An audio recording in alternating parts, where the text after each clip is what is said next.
Hi hello, எல்லாரும் நல்லா இருக்கிறீங்களா? இன்னைக்கு நம்ம பெருங்காய பொடியை எப்படி சுத்தமா நம்ம பொடியாக்குறது. இப்ப நம்ம கடையில வாங்குற பெருங்காய டப்பா, தூள் பெருங்காய டப்பா எல்லாம் மிக்ஸ் பண்ணி தான் வந்து அதை அரைக்கிறாங்க. அது வேறு வழி இல்லை, அது அப்படிதான் அரைச்சாகணும். அது வணிக ரீதியா அது அப்படிதான். நாம வந்து சுத்தமா ஆரோக்கியமான ஒரு பெருங்காயம் வேணும் அப்படின்னா நாம்பளா வாங்கி அதை நல்லா தூள் பண்ணிக்கணும். ரெண்டாவது வந்து பெருங்காயத்தை பொறுத்த வரையிலும் ஒரு சிலர் வந்து கடாயில கொஞ்சமா ஆயில் விட்டு அதை பெருங்காயம் இந்த கட்டி பெருங்காய போட்டு பொரிய வச்சு அதை பொடி பண்ணுவாங்க. ஆனா ஆக்சுவலா அப்படி பண்ணக்கூடாது. அந்த பெருங்காயத்தோட பவர் குறைச்சி போயிடும். அதனால நம்ம வந்து எப்படி செய்யணும், அதனோட பவர் குறையாம எப்படி நம்ம அதை எடுத்துக்கணும் அப்படிங்கிறது தான் நம்ம இந்த வீடியோல பார்க்க போறோம்.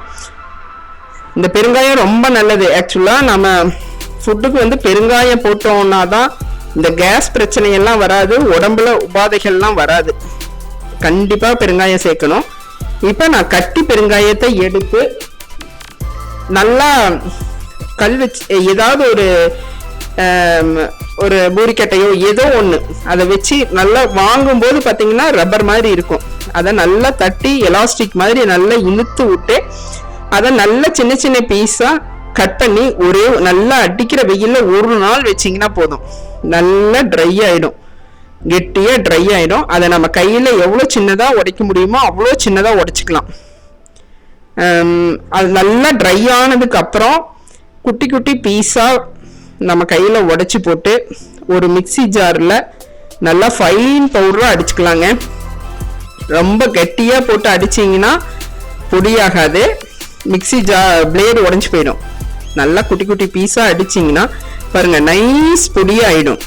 நீங்க வந்து கடையில வாங்கும்போது நீங்க இந்த கலர் வராது, அது பாத்தீங்கன்னா ஒயிட்டா தான் இருக்கும்.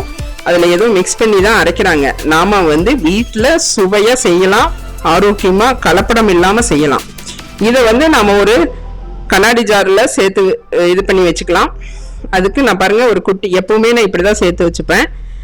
ஒரு கண்ணாடி சின்ன பாட்டிலில் ஒரு பேப்பர் வச்சு அதில் புனல் மாதிரி வச்சு கொட்டியே எடுத்துக்கலாம்.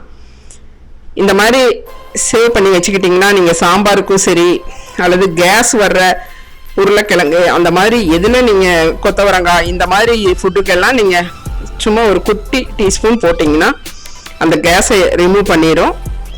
இதே மாதிரி நீங்கள் வந்து பெருங்காயம் ரெடி பண்ணி பழக்குங்க. கடையில் தூள் பெருங்காயம் வாங்குறத அவாய்ட் பண்ணிட்டு ஆரோக்கியமா செய்யுங்க.